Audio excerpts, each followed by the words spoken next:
Fala pessoal, tudo bem? Eu sou o Bruno Cândido e esse é o nosso Debatendo e Circulando, seu podcast semanal de transportes.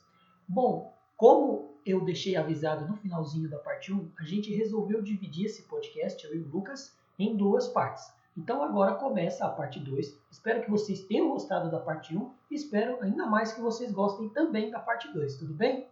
Beijo grande e bom podcast.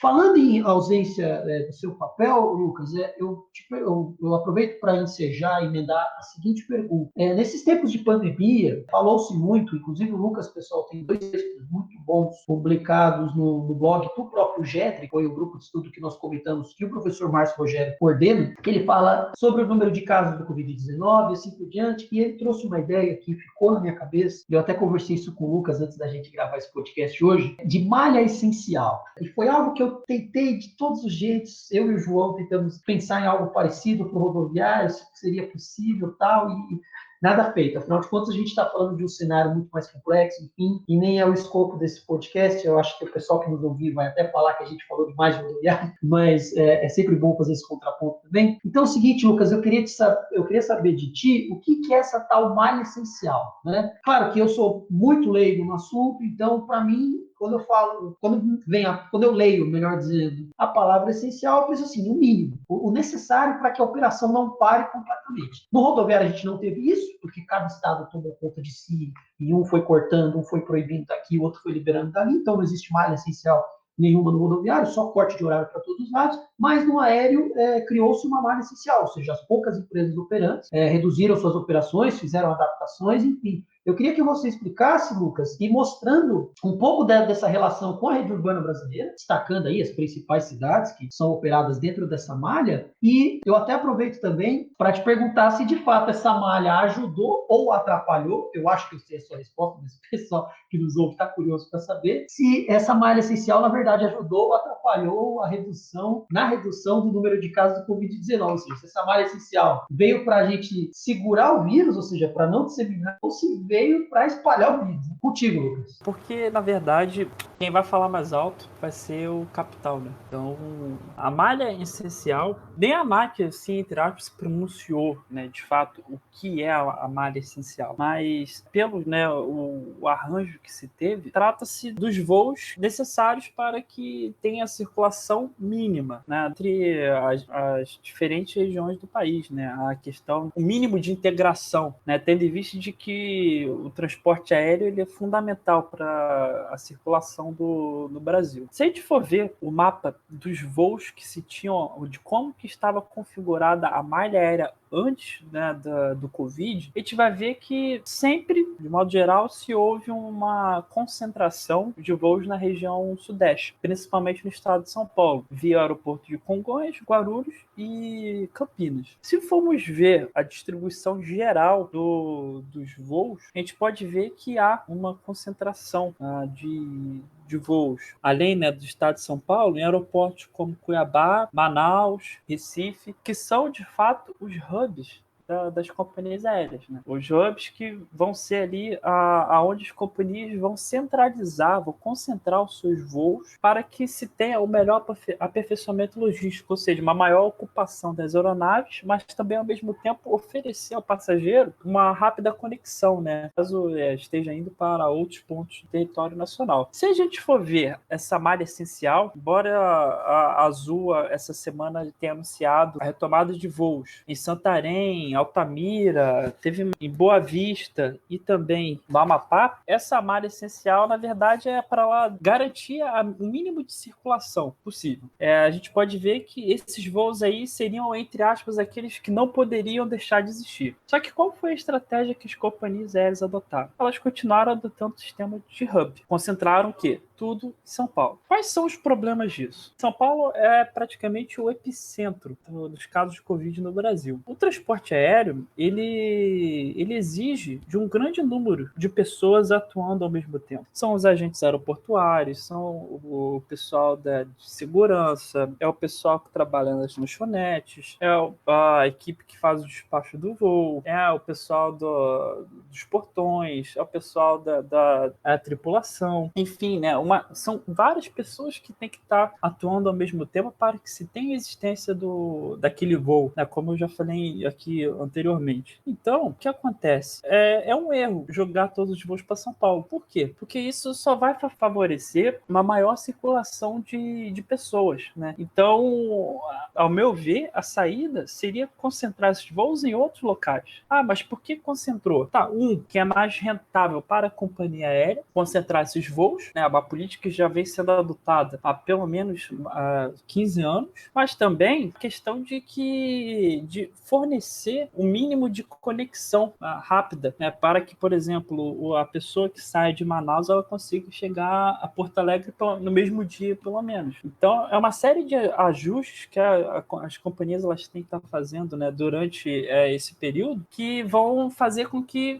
esses voos vão para São Paulo e de São Paulo ele possa estar indo para qualquer ponto do Brasil. Agora, por exemplo, o Rio de Janeiro, o aeroporto do Galeão, o segundo maior aeroporto internacional do Brasil, ele só está com 3 voos diários para São Paulo. Chapecó, por exemplo, na cidade regional, tem 1 voo. Florianópolis tem 5 voos diários. E por aí vai. Essa é a realidade do setor aéreo hoje no Brasil. As companhias aéreas elas estão operando com 10% da sua capacidade. Ou seja, essa movimentação que tem hoje ela é 9 vezes maior. Né? Além, claro, dos voos internacionais. Né? Isso que eu não estou falando dos voos internacionais. Que a partir de maio parece que já vai começar a ser retomado, né? Voos principalmente para os Estados Unidos. Só que eu acredito que do jeito que está, as coisas se posterguem ainda. Mas eu penso que poderia ter a logística que as companhias aéreas poderiam adotar, só que isso elas só adotariam se o Estado intervisse. Como o Estado não intervém, né, elas fazem, entre aspas, o que elas querem. E a ANAC, ela se submete ao, entre aspas, esse poder das companhias aéreas. O que acontece? Poderia até fazer uma logística, claro, aumentaria até certo ponto a logística, o valor, aliás, na verdade, só que diminuiria as chances de contaminação e da circulação do vírus, principalmente no epicentro. Né? Eu até propus em um dos artigos que eu publiquei no blog Geoeconômico a possibilidade de se fazer 2 hubs, né, concentrar em 2 aeroportos,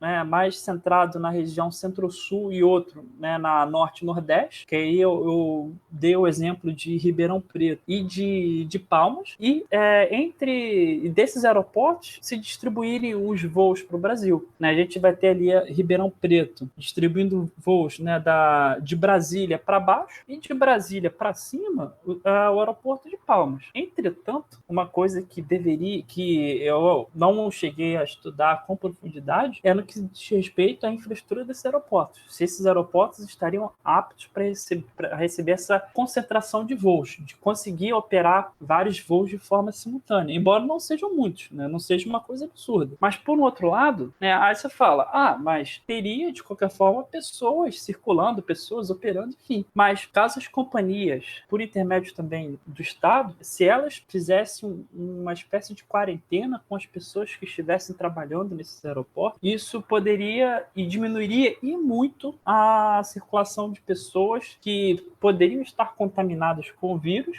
mas que ainda não sabiam, e, inclusive, a exposição dessas pessoas, né, no caso, por exemplo, de São Paulo, no uso do transporte coletivo, né, o transporte urbano. Né, que vamos supor, uma pessoa que faz lá o despacho do voo, né, no portão de embarque, ela pode ali entrar em contato com a pessoa que está contaminada com o vírus, né, ela vai para casa. Como que ela vai para casa? Ela vai pegar o ônibus e vai para casa. Isso se ela pegar um ônibus direto, que é muito difícil. Geralmente tem que se pegar 2 até 3 integrações ou mais. Então, vamos botar no mínimo 2, 3 viagens. E nesses ônibus, ela entra em contato com mais 20 pessoas.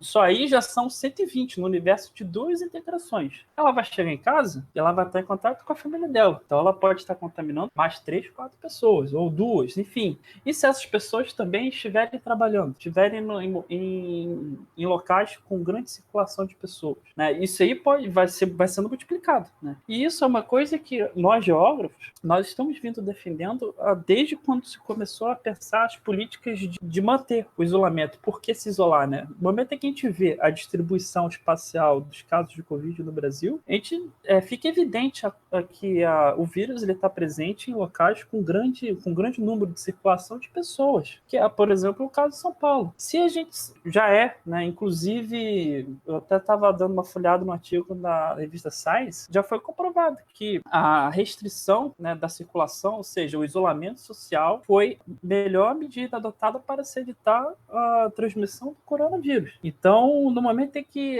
se a gente restringir a circulação do transporte aéreo, restringir no sentido de que, não é no sentido de que não vai ter voo. Não, vai ter voo. Só que a forma que você vai operar suas conexões vai ser de uma forma diferente, né?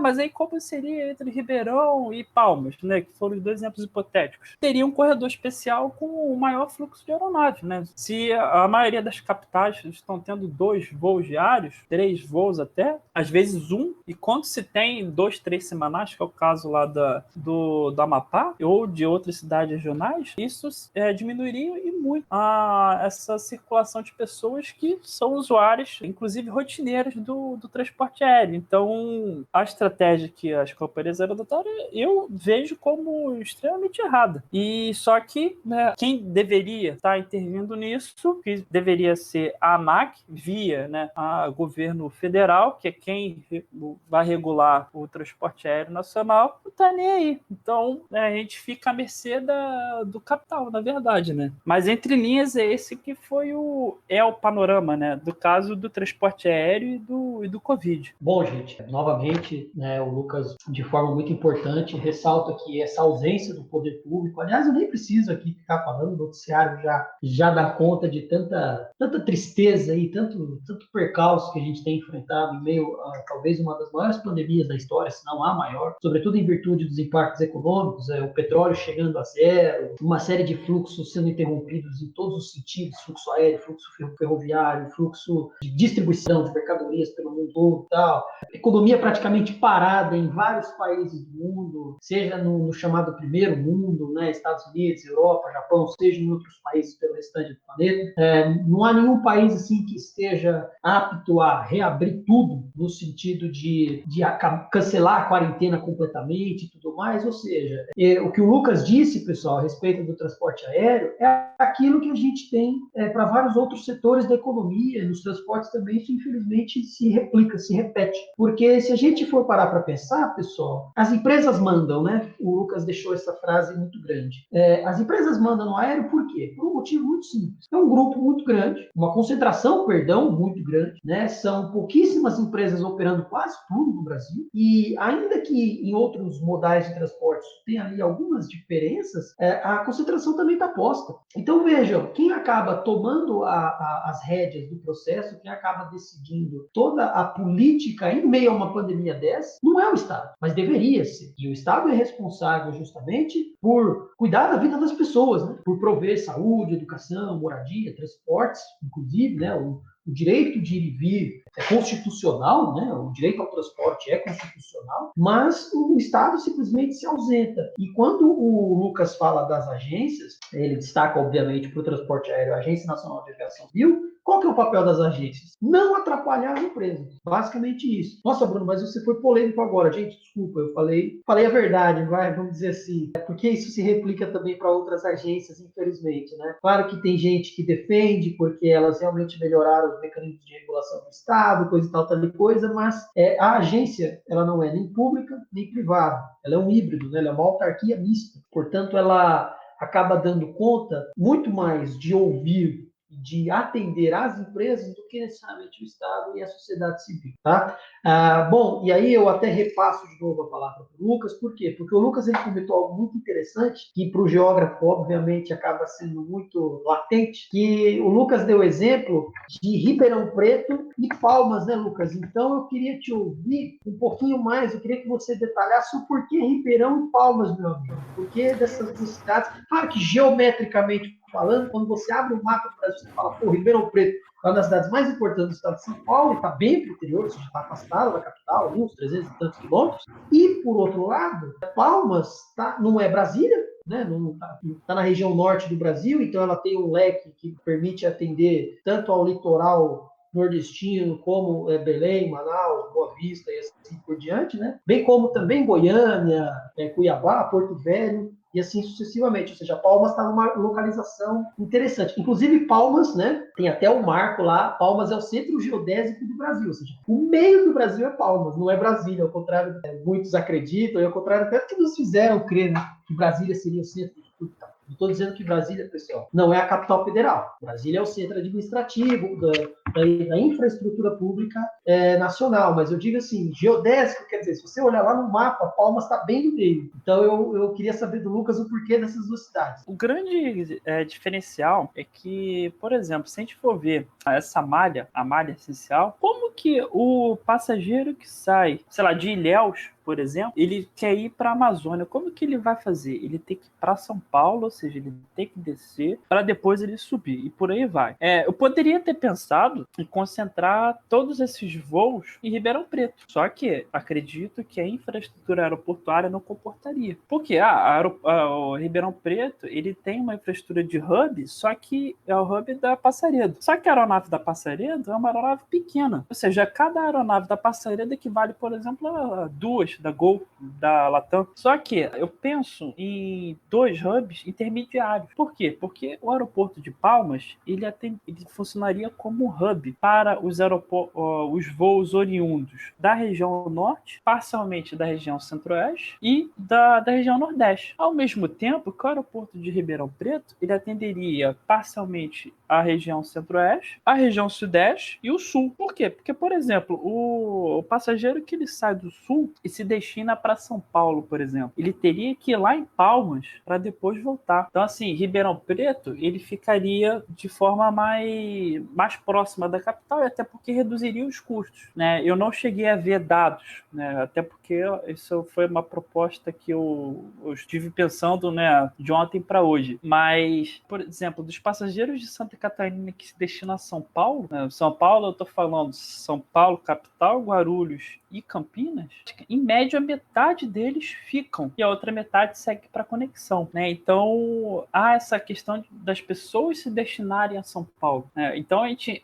entra em 2 pontos, né? Que é o passageiro que se destina e o passageiro que vai para conexão, né? Então, isso é uma coisa que deveria ser revista e que, infelizmente, é um dado que apenas as companhias aéreas têm, que é o quê? O destino final do passageiro. A ANAC, recentemente, ela tem disponibilizado, né, os dados da etapa combinada, que é o destino final do passageiro, porém, eu só sei até o primeiro destino dele, né? Então, se ele foi, por exemplo, de Porto Alegre para Guarulhos, eu sei que ele seguiu umas 2 escalas até o destino dele, mas eu não sei quais foram esses outros 2 voos. Por quê? Porque embora quando você compra uma passagem aérea, você compre a conexão para a máquina, de modo geral, para os dados, você é contabilizado como 2 passageiros, né? Ou 3 passageiros, dependendo da sua conexão. Por quê? Você vai, por exemplo, de Porto Alegre para Guarulhos e de Guarulhos você vai para Petrolina, né? Então você conta com um passageiro de Porto Alegre para Guarulhos, um passageiro, e de Guarulhos para Petrolina com mais um passageiro, ou seja, você foi 2 vezes passageiro. Então esse que é o universo, né, do setor aéreo hoje. Só que eu pensei nesses 2 por ser, né, mais ou menos aeroportos que tenderiam a ter uma infraestrutura mínima para estar recebendo essa concentração de voos e que também seria mais possível de se fazer uma política de isolamento. São locais que não houveram muitos casos, então é mais fácil de você fazer quarentena. Entra a questão, né, caso viesse a ser feita essa política, que houvesse o isolamento dos trabalhadores do aeroporto, né? Então, por exemplo, fecharia um hotel só para receber os trabalhadores do aeroporto, né? As pessoas ficariam confinadas ali, né? Claro, né, com uma infraestrutura mínima que as companhias aéreas deveriam, né, estar oferecendo. Duvido que não teriam pessoas que prefeririam estar isolados do que estivesse expondo, no caso, a sua própria família ao vírus. Mas uma outra coisa que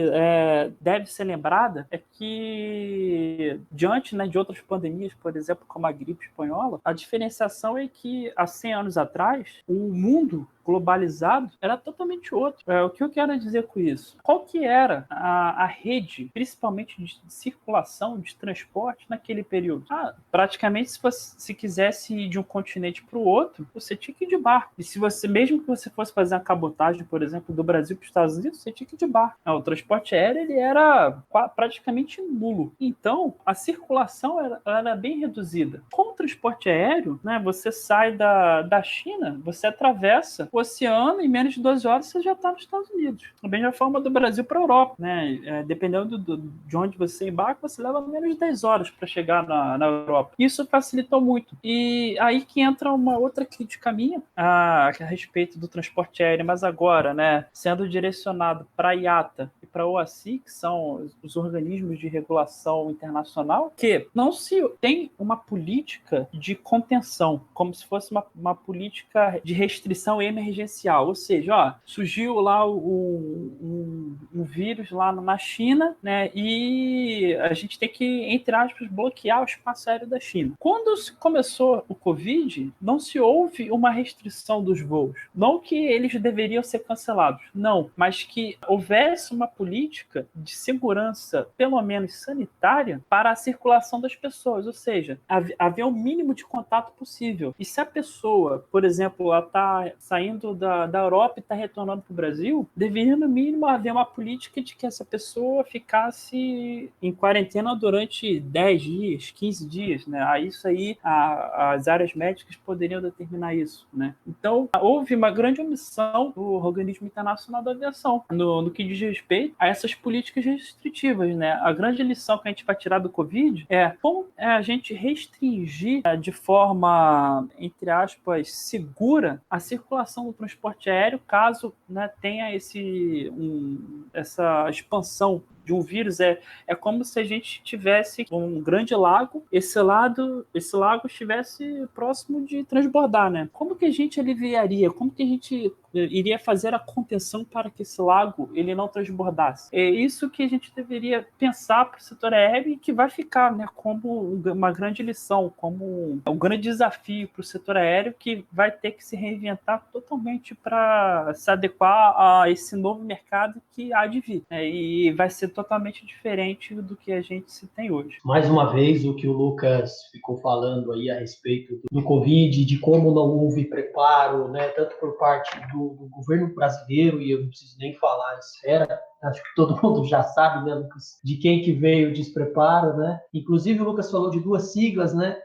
IATA, pessoal, significa, na tradução, Associação Internacional de Transportes Aéreos. É quase que uma OMS, já que está na moda a sigla, né? Quase que uma OMS do transporte aéreo, tá? E existe ainda a tal da OAC, que é a Organização de Aviação Civil Internacional, né? Que uma cuida de todo tipo de transporte aéreo e a outra cuida só da aviação civil, basicamente. Bom, me corrija se eu estiver errado, inclusive, viu, Lucas? Então, pessoal, de maneira geral, eu acredito que a fala do Lucas foi muito contemplativa em todos os tópicos que nós abordamos. É claro que aqui a gente poderia, inclusive, ficar mais 1 hora, mais 2 horas, fazer 4, 5 podcasts a respeito de transporte aéreo no Brasil, em relação tanto ao Covid, como sem Covid, inclusive, viu? Sem coronavírus, a gente já tem conversa aí para mais de horas, inclusive. Então, eu gostaria de, primeiramente, agradecer a presença do Lucas, claro, e fazer só alguns comentários final antes de passar a palavra para ele fazer a sua despedida e tal, um até breve, na verdade, viu, Lucas? Porque você está convocado para fazer os próximos, viu? A gente vai ter mais podcast por aí. Você sabe que do teu pé eu não vou sair, então eu vou te chamar, né? Esteja convocado, sinta-se convocado. A gente ainda pretende trazer mais material para o Debatendo Circulando. O que eu gostaria de dizer, pessoal, é a respeito da lógica do capital. Infelizmente, nós vivemos num mundo em que muitas vezes o dinheiro ele vem antes da vida. E o que a gente nota no transporte aéreo aqui no Brasil, em relação a essa reestruturação do setor, essa malha essencial que o Lucas tão bem relatou para nós, o fato de as empresas, do ponto de vista prático, nós sabemos quais são, então eu não preciso nem aqui ficar fazendo propaganda gratuita a elas, né? A forma como o Estado se ausenta de todo esse processo e de todas as ideias. Eu gostei muito das ideias e sugestões, né, das propostas que o Lucas trouxe e de como nenhuma delas tem sido seguida, porque a vida não importa. Quando o Lucas dá o exemplo de você tornar Ribeirão Preto, no interior de São Paulo, um hub para voos que venham do sul, do centro-oeste, até do próprio sudeste, com destino a São Paulo, e aí, de fato, eu até pensei aqui, Lucas, se não seria o caso de fazer o seguinte, olha, quem vai para São Paulo, desembarca em São Paulo. Quem não vai, faz a conexão fora, né? Porque aí você diminui realmente o contato e a possibilidade de se transmitir o vírus. Mas por que isso não é feito? Porque o que importa é o dinheiro, né? O que importa é essa aeronave sair, por exemplo, de Porto Alegre e, se tiver passageiro para São Paulo, ela já vai para São Paulo mesmo, ok. Ah, mas se tiver passageiro, por exemplo, para Brasília, não importa, ele vai ter que fazer a conexão dele para Brasília e São Paulo. Poxa, mas ele podia ir por Ribeirão Preto, né? Fazer a conexão Ribeirão Preto. Não, negativo. A conexão tem que ser em São Paulo, porque, lógico, o capital é que manda, o dinheiro que manda. Então, esse coronavírus está deixando um exemplo para nós de como a gente deixou de se importar com a vida. E eu não digo só nos últimos 20, 30 anos de contexto neoliberal, não. Eu digo desde a gripe espanhola, desde muito antes, viu? Eu ouso dizer que a gente não se importa com a vida desde que o capitalismo está aí, para dizer o mínimo. Então, de maneira geral, pessoal, o Lucas trouxe ideias e exemplos de como a gente poderia reduzir o contágio num momento tão difícil como esse, descentralizando as operações de São Paulo. E o noticiário não nos deixa mentir, São Paulo é o pico dos contágios. São Paulo é o centro dos quais os números de casos são os maiores, seja de morte, seja de casos que foram tratados e curados. São Paulo é uma cidade com 12 milhões de habitantes. O Lucas pontuou de maneira brilhante que esse trabalhador que atua no aeroporto diariamente, que vai e volta para a casa dele, ainda mais numa cidade do tamanho de São Paulo, ele dificilmente pega realmente um ônibus só, né, uma condução só. Normalmente ele pega ônibus, metrô, trem para chegar em casa. Então, nesse trajeto de 1h30, 2 horas, ele pode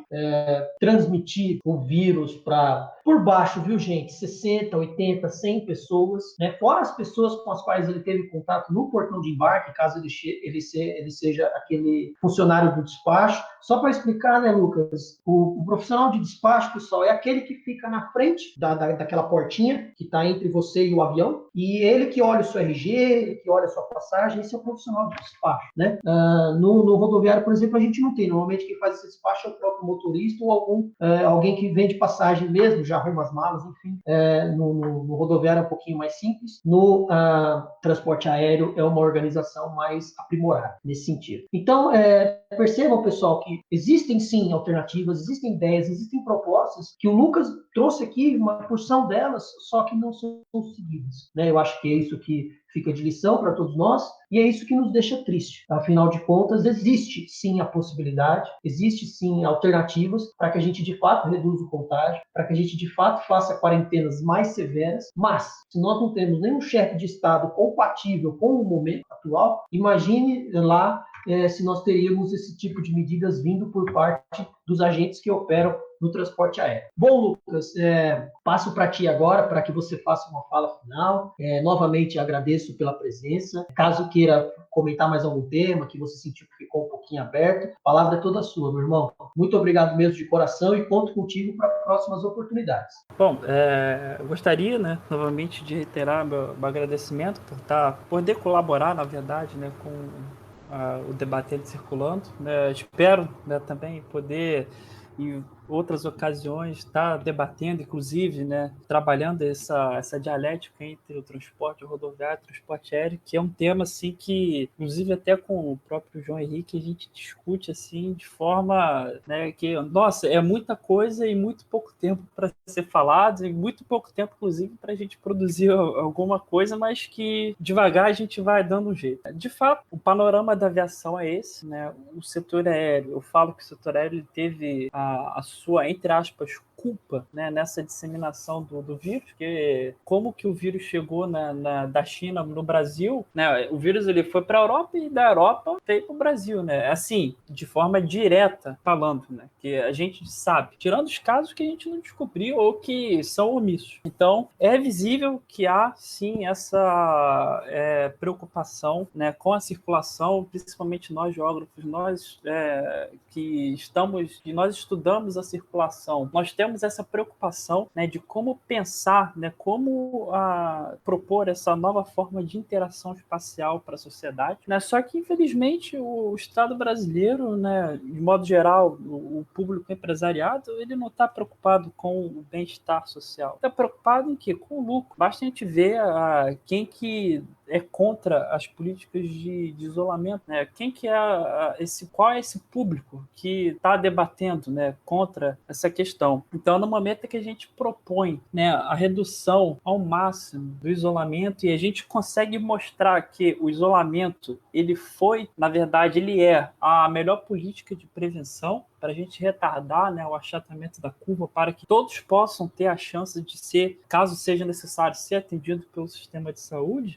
Nós não estamos entre aspas, né, no mimimi. Não, né? Isso aconteceu em outras localidades, mas nos lugares onde não se foi adotado as medidas de restrição de circulação. A gente pode ver aí os casos de morte, né? Estados Unidos, Espanha, enfim, e que no Brasil talvez não seja muito diferente. E caso a gente tenha, né, uma redução, né, de casos no Brasil, foi porque nós conseguimos antecipar, principalmente, né, a maioria dos governos estaduais, antecipar a essa situação. Quando a gente fala, né, quando a gente propõe uma forma como que o setor aéreo pode estar se comportando a fim de diminuir o mínimo de contato possível, né? A gente está propondo uma forma de preservar a saúde, né, da população de modo geral, desde aqui, o usuário do transporte aéreo quanto as pessoas que trabalham no transporte aéreo. Só que a gente, né, você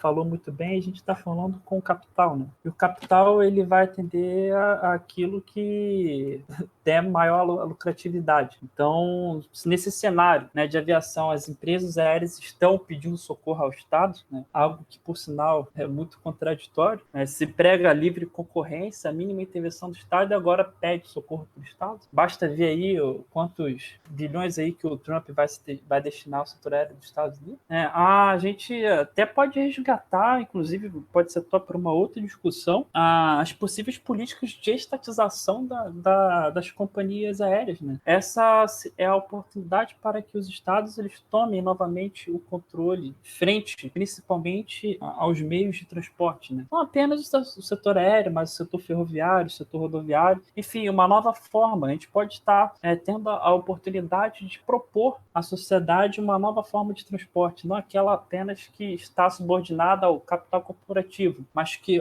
para que aquele Estado sério, eu falo Estado sério, aquele que se preocupa com o bem-estar social, esteja no controle em prol de um desenvolvimento nacional que favoreça não apenas aquela pessoa que trabalha viajando diariamente com negócios, mas também aqueles que debruçam no transporte aéreo, né, para deslocamentos, né, familiar, estudos, enfim, e a lazer, né? Então, isso é uma coisa que ainda tem que ser pensada, ainda é uma coisa que está, né, por vir por aí, mas esse é o cenário que a gente está vivendo, né? Infelizmente, um grande capital acima do bem-estar social e da saúde da população. E, novamente, agradeço aí ao Bruno o convite, peço desculpas aí por ter falado demais, mas é que é muito tempo muita coisa para se debater, né, nesses tempos sombrios aí que nós estamos vivendo, né? Então, eu agradeço aí de coração e coloco à disposição para estar contribuindo aí novamente numa próxima oportunidade. Bom, Lucas, eu que agradeço por ter aceitado o convite, por ter aceitado o desafio, inclusive por ter nos enviado o material, o qual a gente conseguiu aqui acompanhar, né, a apresentação.